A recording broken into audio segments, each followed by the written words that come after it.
fact, it was a very dense, informative, interesting afternoon. We were very lucky to have with us KOLs.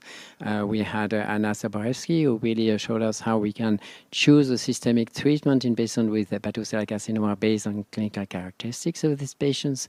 Then we have Professor Riccardo Lancioni, who spoke about the new, really, game-changing trial on TACE and immunotherapy.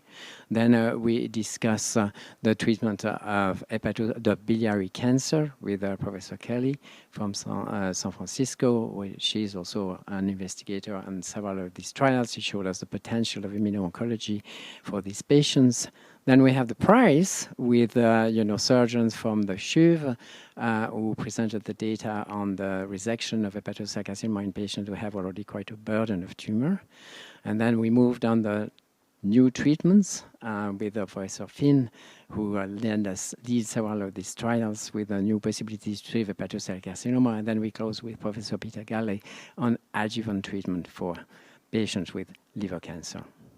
This is an annual event prepared by the Swiss Foundation Against Liver Cancer. This is an event that we are now organizing for many years.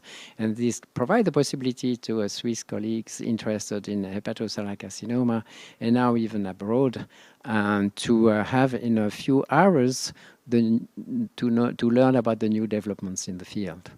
So we had these events for many years in presential with only people in the room. Then we had the pandemic, which we had to cancel once, and then we thought that, we can have it also digitally. And I know Klewel from before. I had already contact with this company to organize some events.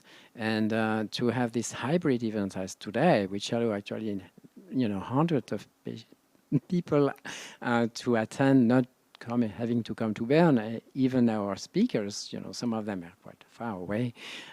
This is a challenge, and I must say Klewel did it very well before the meeting to organize everything, to check with the speakers, also with the attendees for the link, and also during the meeting. We had no technological hiccup, who can be sometimes disruptive. This was absolutely not the case, and I know you will follow up also on the evaluation.